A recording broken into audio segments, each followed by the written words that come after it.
Rafa Hernandez Brito is our guest today during our Captain Zoom story time. Rafa is the Spanish language play-by-play broadcaster for the Cleveland Cavaliers and the Cleveland Browns, and he's also called a bunch of other sports and major events in Spanish as well. You mentioned the Final Four before we got started here. You've called the World Series and the Little League World Series. So before we get going and start our whole session talking about Latin American baseball, Rafa, can you kind of give your background in Spanish language broadcasting? Well, first of all, thank you for having me. Happy Cinco de Mayo, everybody. I wish I could say that I started my career right off the bat thinking that I knew I was going to be a sportscaster, but I can't tell you that. I'll be lying. I went to school actually and got a degree in mechanical engineering with a specialization in machine design. And my hopes were to work for Boeing or for McDonnell Douglas. And I quickly realized that most of the jobs that I wanted were for U.S. citizens only because of the national security. And at the time, I only had my permanent residency, and I still had like a year and a half to go to become a citizen. So my first step coming out of college was to become independent and stop calling my parents for money. They were both still living back in El Salvador, where I'm from. So I got a job selling beer in New York, where I came to. And I discovered I was very good at sales. And I was really good. I moved from the distributor to the brewery. And I got to a point where I was really good at what I was doing, but I wasn't really learning anymore. I have hit a spot where my next move was either move to Golden, Colorado, where Coors Brewing Company is. So I decided to pursue what I always thought was my passion, which was sports. And that's how I went back to school for broadcasting and became the Spanish play-by-play announcer for St. John's men's basketball at University of New York. And that was my first job, $150 a game, but I was the happiest man in the world, you know, working with my passion. The good thing is I haven't had to go to work since. And throughout the process now, 22 years later, I've been lucky to be sometimes at the right place at the right time, and also to have met people that have appreciated and have supported my passion and my ability. So I went from doing St. John's men's basketball and covering a lot of boxing. That's how I really got started, doing boxing in Las Vegas, and then moved to started working for Univision Radio Network. I was part of the group that created the first national radio network that has been successful in the United States. And I had a radio show, a talk show, like a 2-hour talk show every day. And through being the sports director at Univision from 2005 to 2013, I was able to bring the NFL and the NBA and Major League Baseball rights to our company. So that's how I became for 8 years, I was the voice of the NFL in Spanish on Univision.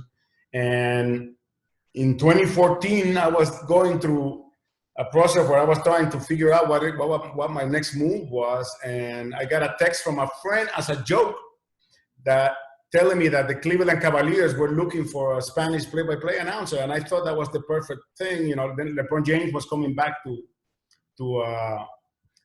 Cleveland. So the best move I ever made in my life, you know, for 16 years at the time, I had called a lot of Super Bowls. I have called championships, Little League championships, World Series, but I never had like my team involved. You know, I never really had anything care who won or lost until the fourth final that I went with the Cavaliers. That I got to experience the good and the bad. You know, because obviously we lost some of them. So it's been a wild ride, and my advice to people is always just find that something that you would do for free.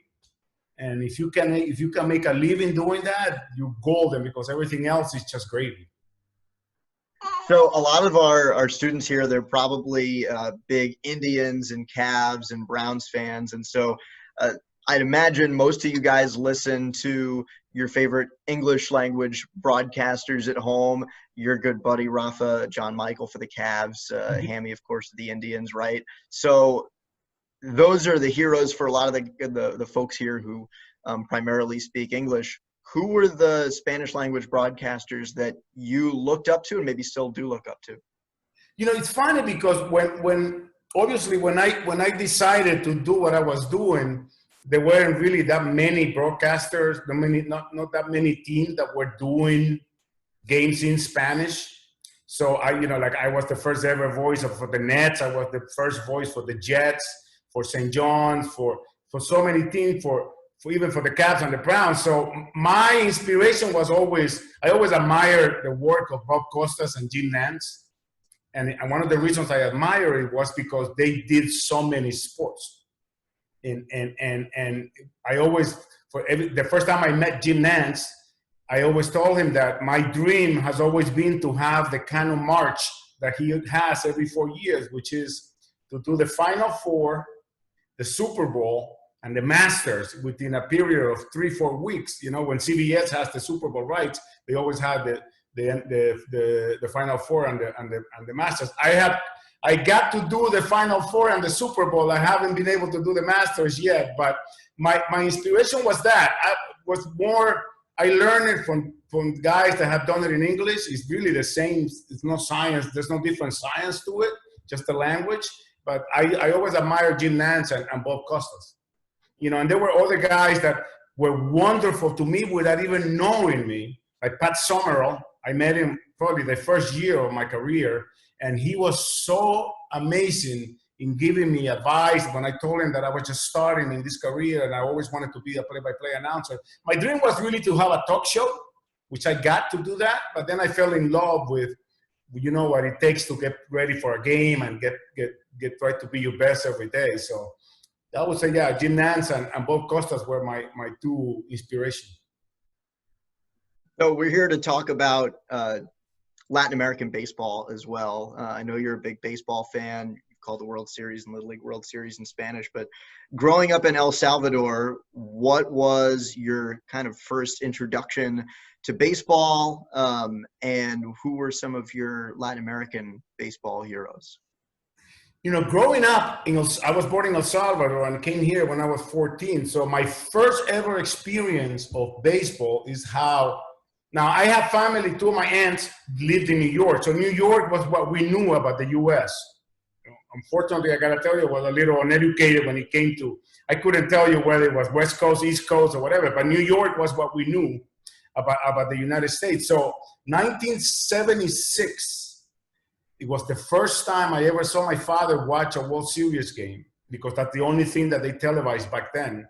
And it was the Cincinnati Reds, the Big Red Machine, guided by Sparky Anderson and all those great players, Joe Morgan and Johnny Bench and Greg Foster and all the guys that you can imagine. Then Tony Perez, who was the first, he was the first name that I actually saw. Wow, that sounds like me, Baseball was such a foreign thing. In El Salvador, we don't really play baseball organized, even when you're a kid. So I don't know how I became my favorite sport, but it was from watching the World Series that I thought it was an amazing thing. And that's how I became a Yankees fan. Everybody tells me I'm a Yankees fan because they always win, but I became a fan after watching them get swept in the World Series in 1976. And obviously, I saw them win in 77 and 78, and then not again until 96. So I always tell my friends, I didn't get to see the Yankees win everything until I was really an adult, but I became a fan of them. And actually, my favorite player was Thurman Munson when I was growing up. And I didn't know anything about the rest of the players except for the fact that Tony Perez and Dave Concepcion had named a sounded like mine. And it was something that was like, that kind of connected me to the game, because it made me feel like we belong in playing baseball. Again, coming from a country where baseball is not really a sport that is that kids play when growing up. So you were kind of talking to me about this the other day too, speaking of guys that made you feel like you belonged in baseball. Roberto Clemente is always a guy who gets cited in the Latin American community. What your words were to me was that he made it cool and okay to speak Spanish on the field. What did he mean to you? What did you mean by that? Roberto Clemente is a person that I wish everybody got a chance to read about him, because he's a lot more than just the 3,000 hit guy and the 300 hitter and all the accolades that you can name, MVP, batting champion, and everything, world champion. He was more of a bigger human being than he was a baseball player. And I got a chance to meet his son. Obviously, he passed away in 1972, tragically, trying to help people from an earthquake in Nicaragua. And learning about him from his family, from his wife and his kids, I learned stories. For example, back in the 60s, people that migrated from Hispanic countries would tell their kids not to speak Spanish because they didn't want to get discriminated in school or at work. So not many people, that's why not many people of that age speak Spanish really well. And Roberto Clemente kind of made it a point that his interviews be made in Spanish in the locker room. He was the first guy ever to speak Spanish in a Major League Baseball locker room. And he made it a point to be interviewed in Spanish, and he was, and when you read and feel really the pride that he felt of his heritage, regardless of the pushback that he was going to get for that. Obviously, he was in a very different situation, being helping the Pittsburgh Pirates to win championships and become a power in Major League Baseball. But when you read about it and when you meet his family and especially when you learn of how small a part of his life baseball and his all his accolades that you could give him in baseball, how small they are compared to the human being he was. I always say he was our Jackie Robinson. Obviously, Jackie Robinson had a big hand in Roberto Clemente becoming a baseball player, because he broke the barrier. But he was our Jackie Robinson. He's the guy that made it cool to be Hispanic and be a baseball player and belong and be one of the best baseball players in the history, really, the way I look at it. That's a huge deal that you mentioned too, by the way. I think that people don't really give a lot of credit to how unaccepted maybe it was to speak Spanish in the locker room, despite what was a pretty long line of Latin American players in baseball. You mentioned Jackie Robinson breaking the color barrier, and kind of before that and even extending through that, you have all of these instances throughout baseball history of Latin American players either being accepted by major league teams or not, strictly based on the color of their skin. They could be from any Latin American Spanish-speaking country, but if they looked whiter, then they were allowed to play Major League Baseball, and if they were darker skinned, then they were relegated to the Negro League. So this idea that Roberto Clemente made it cool and okay to speak Spanish, it really has not only deep roots in the game, but a lasting impact for what we see in the game today. So, I mean, given all that history, given what Roberto Clemente meant for that history, how do you think that has affected what we see in the game today? And I think you had immensely, immensely, in a sense. Like I tell you, he made it possible for kids during that time to think that they could come and become Major League Baseball players. They could get out of the poverty or get out of wherever they were in Puerto Rico, in Dominican Republic, in Venezuela, which are the three countries that I think are the biggest baseball player producers in Latin America. There's some Mexican players and Panamanian. But I think the fact that he made it clear that it was possible to bring you talents and to be yourself, it was just amazing. Obviously, he could afford, because of who he wasn't going to get maybe a bigger backlash as I would have, for example, just having a normal job, right? But the fact that he made it possible for everybody to think of the possibilities of becoming a Major League Baseball player, I think people overlook that part. And again, to me, it's fine, and because I think we have concentrated a lot more in what's more important about Roberto Clemente, which was his humanitarian work, his efforts of helping the needy, of helping the ones in need, helping others, and not necessarily helping just Puerto Rican people. He gave his life helping people from Nicaragua, not even a country close to where he was from, and he was just who Roberto Clemente was. If you could speak for a second on the differences, I think, between how you feel like Roberto Clemente got accepted versus Jackie Robinson, because I think you mentioned Roberto as the Latin American equivalent of Jackie Robinson. To me, there's a very interesting dichotomy between the way that Roberto conducted himself and the way that Jackie Robinson conducted himself about 30 years apart. You have Jackie Robinson, who was pretty much told more or less, let your play speak for you on the field, and being outspoken might be somewhat of a detriment. And then Roberto Clemente, it was almost his outspokenness and, like you said, his humanitarian efforts, the fact that he was out in front of people doing good in the world, that made him acceptable. So kind of different times, but it made them both accepted in different ways. And I would say, Andrew, very different, but I would venture to say, without any fear of being wrong, that a lot of that pride and a lot of that strength that Roberto Clemente had a lot to do with what he knew Jackie Robinson had been through. You know, Jackie Robinson obviously was the first one to actually break in during a time where, if you think about it, it's sad to think that it wasn't really that long that this country had those type of feelings towards a human being, and we still got a long way to go, of course. But I think what Clemente did is definitely connected to the history of Jackie Robinson, because he's the really one that showed that it was possible to not only let you game or let you play speak for itself, but also to be that strong, to be that strong to put up with that. I think it just takes a different type of human being to be able to succeed in that. I want to pivot to another very influential figure in Latin American baseball history.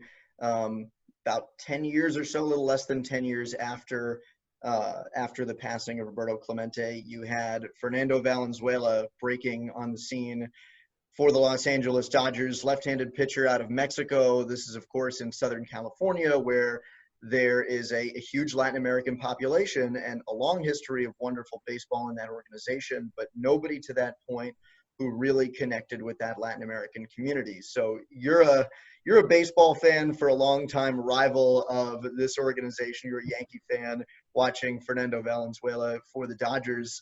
But what do you remember about what they called Fernando Mania in 1981, Rookie of the Year, Cy Young Award, and just the absolute adoration that he had from those fans across the country?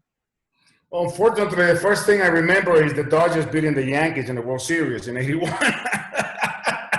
But the Fernando Mania thing was a little different in a sense because he was Mexican. And whenever you think of Mexico, at least back in the day, now you have different players that have made it to Major League Baseball. But when you thought of Mexican players or athletes, you always thought about soccer players or maybe runners or any kind of other sport except baseball. And for the Dodgers to come up with this player that back in the day, I'm sure there was international scouting, but it wasn't what it is today. For them to come up with a kid from Mexico to come in and dominate the way he really dominated for 5-6 years while he was with the Dodgers, I think it was great. And you hit a very good point about the fact that once you bring in the Mexican community into the picture, you're talking about 70% of the Hispanic population in the United States proud of baseball and proud of Fernando Valenzuela. And on top of that, you have a guy who, I would say, I don't know, you're more of a baseball historian than I am, but I don't remember how many guys had the screwball as a pitch in probably in the history of baseball, and they had to teach him an extra pitch so he could actually do better with his screwball and to win the Cy Young. I think he was the first one to win the Cy Young and Rookie of the Year in the history of baseball. So what he did, it was just incredible. And I think baseball is the one that benefited from it the most because he brought in a bigger chunk of the community in LA and in the US to love the game of baseball behind Fernando Valenzuela. And actually, if you guys who are watching this want to go back and watch a great Fernando Valenzuela moment, as it happens this afternoon, unfortunately, we're about an hour and a half into it, starting at 1 o'clock, MLB Network started re-airing his 1990 no-hitter. So he was 9 years into his career at the time, and pitched his first and only no-hitter of his career. So if you want to check out looking up into his cap, he had that weird wind up. Remember, he would look up into, like if he was reading something. Like if he had written something about every hitter in the bottom of his cap, and he would look up and then throw that left-handed screwball. Yeah, go back if you kids have an opportunity to go watch some Fernando Valenzuela clips. I think that's one of the things that made him so exciting was his flair. I mean, he had just a different way of doing it. Like you said, he looked up at the sky in the middle of his windup. I think there's kind of a long history of the most storied Latin American players that have gotten become icons, have gotten that superstardom, like Valenzuela and Louis Tiant before him from Cuba, having that flair, having the energy, and having some sort of a flash that made their game not only fun but interesting to watch. Do you think that's fair to say? I don't think any of them compare, because Juan Marichal is probably one of the best Latin American pitchers. In Mariano Rivera, the best closer in the history of baseball. I'll sit here and I'll bring my coffee if anybody wants to argue with me. But I don't think any of them compare to the mania, the Fernando mania that Valenzuela created for baseball in general, not just the Latin community, because everybody was just in awe of what this guy can do. I don't know if it's just the timing of him bringing, being with the Dodgers as well, such a big market. But I would say Pedro Martinez had a better career, or a longer career, a better pitcher than although I could name you a few of them, but none of them had the effect of bringing a whole community, not just the Mexican community, but the Latino community, into baseball the way Fernando Valenzuela did in the 80s. Let's bring it a little bit closer, I think, to present day. A couple of guys, you had a couple stories you wanted to tell about a couple Latin American players. So we'll start with one of the hometown favorites here, Sandy Alomar. And you said Sandy Alomar is the only baseball player who ever made you cry. Why is that?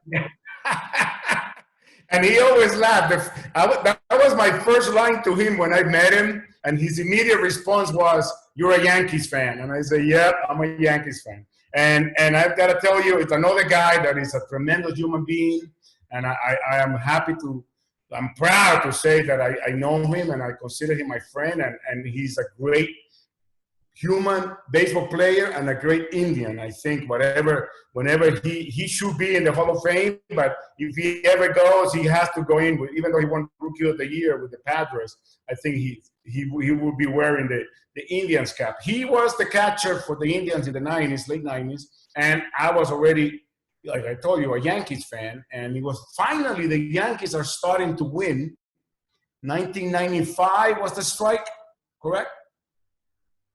94 was the strike. 95 was the shortened season. Right, and it was the shortened season. And then 95, the Yankees were really good. Don Mattingly was his last year. He finally made it to the playoff, and they got eliminated by the Mariners in that famous game that with Griffey Jr. and the big unit. So in 96, they win the championship, beating the Braves four in a row after losing the first two games at Yankee Stadium. And 97, everybody knows, is the beginning of this dynasty that all of us wanted to see in New York. The Yankees have had a really bad stretch from when they lost the World Series in 81 with the Dodgers through 95. Steinbrenner, the boss, was suspended for all the problems he had, and with Dave Winfield and everything. Well, we come to play the Cleveland Indians in the ALCS, and my friends and I decided to drive up to Cleveland to the Jacob Field to watch the game, and I was sitting probably 6-7 rows to 6-7 people to the right of where the ball landed of the first ever home run allowed by Mariano Rivera in the playoff. And of course, that was the end of the streak. The Yankees won 3 more after that. But it was, in the day, it was so crushing to see Sandy Alomar belt that homer off of Mariano Rivera. It wasn't the game when they won the series, but it was basically the game where the Yankees were cooked in here in Cleveland. And I got to tell you, I cried. It was the last time I cried tears of sadness in baseball, because later that night, I was still, feeling the pain of losing the game, and I decided to go out in the Cleveland night. And when I came down to the hotel, I saw a table full of beer bottles and wine bottles, and it was like half the Yankee team was in the table laughing and enjoying themselves. And I said to myself, why am I crying? These guys just lost the game, and they're loving life. So that was the last time I cried tears of sadness. Of course, in 2016, I cried tears of happiness when the Cavaliers won the championship. So, but yes, Sandy Alomar is the only player in the history of the world, other than my father, to have made me cry as an adult. So we've got 8 minutes left in this. I want to see. I was going to ask you about your Vlad Guerrero story. Maybe we'll save that for another time. I have to tell you this one. I have to tell you this one quick. I was the sports director at Univision, right? And we had a sponsor who was giving away a monthly Latino player of the month, right? And I was supposed to go through wherever town the player was that won the award. I was supposed to go and give him the award. So we go, Aramis Ramirez, and I forget who other people that won it, but we go to Anaheim to give it to Vladimir Guerrero. He had won the player of the month, Latino player of the month, and I was given the award. And it usually happened that it was before the game, there was an award presentation and, behind home plate, and the sponsor got mentioned in the stadium and everything. Well, Vladimir Guerrero didn't want to do it. So I had to go speak to him, and I said, come on, Vlad, listen, do me a favor. We're doing this, we're doing that. Can you please come? Because I don't do awards before games. My Kabbalah, it's like superstition. I don't do it. I said, listen, man, I flew from Miami. I got my clients here. So he said, fine, I'll do it, but make it quick. So before the game, please direct your attention behind home plate where Vladimir Guerrero is receiving the Latino Player of the Year, Player of the Month award from Rafa Hernandez Brito. Well, first inning, bottom of the first, Vladimir Guerrero gets to the plate, and he got hit in the head in the first pitch. Every time I see Vladimir Guerrero, he mentions that to me, and I feel so bad. Because I made him break his superstition, and I guess he was right, and I wasn't, because I was so scared first. And then when I saw he was fine, I just felt bad because I knew I wasn't going to hear the end of it. And I tell you, to this day, if I run into Vladimir Guerrero, that's the first thing he mentions to me when he sees me, is the fact that I was at fault, and it was my fault that he got beaten in the head. Oh gosh. You didn't prep me at all for what that was going to be, but I love that. One of my great joys in my career so far has been, as a kid, I used to watch Vlad Guerrero, and a couple of years ago, his son, who's obviously now in the big leagues with the Blue Jays, came through our league with their affiliate in Lansing. So getting the chance to see him in the minor leagues and then to watch Vlad Sr. when I was a kid was really cool. I love that story. I'm in the process of upgrading our plan here so that we can get a few more minutes with you. Because I know some kids had some questions they wanted to ask you. We want to do a Q&A at the end of this. So if I can just open the floor up. Apologies, you can hear my daughter here as well. She has. You want to ask a question? You can't quite articulate them yet. So if anybody has questions for Rafa, if you wouldn't mind either raising your hand or raising the questions in the chat. So if anybody has questions for Rafa about Latin American baseball, about his career, feel free to raise your hand either with the raise your hand icon, or if I see Emily, you have your camera on, so you can raise your hand and I will unmute you. So go ahead, Emily. I was just gonna ask, I know there are a lot of people who think that anyone listening to American sports and all this stuff thinks that you should know English if you are. Have you ever like faced criticism for being a translator? I'm lucky. Again, going back to Roberto Clemente, I'm lucky I make a living now, playing, calling the game in Spanish. And I have felt sometimes people, like it has never happened to me directly, but I've been in rooms where, unfortunately for some people, whenever I run into somebody that I know speaks Spanish, automatically my brain speaks Spanish. I don't speak English to my brother, for example. We speak in Spanish. So if we're at a table, yes, we have to be sensitive about people not speaking Spanish, so we try to speak English. But it has happened a couple of times where we'll be at a table and somebody says something to me in Spanish, and then there'll be somebody at the table saying, "Please speak English. We're in the U.S." I've learned to ignore that because it is really so below me, and that I really don't waste time in that type of with that type of behavior. So, but I've been lucky. I think that especially here with the Cavaliers and in Cleveland, I have been accepted so well in terms, with what I bring to the community. And one of my goals with the Cavaliers, and it's more than trying to let people know that yes, I was born in a different country, but we're still part of the same community. We're doctors, we're police officers, we are professors, we are sportscasters. We just happen to have a little different background or a different accent. So I try to ignore most of that. Maybe that's not the right way to do it, but it has helped me just get through life happy. That sounds like a perfect way to do it, actually. But thank you for the question, Emily. Of course. Does anybody else have any other questions for Rafa? I think we're gonna unfortunately run out of time, so we might have time for one more. We have 2.5 minutes left here. Anybody else? I know we've got about 9 or 10 kids in here who might have questions. Anybody prepare anything?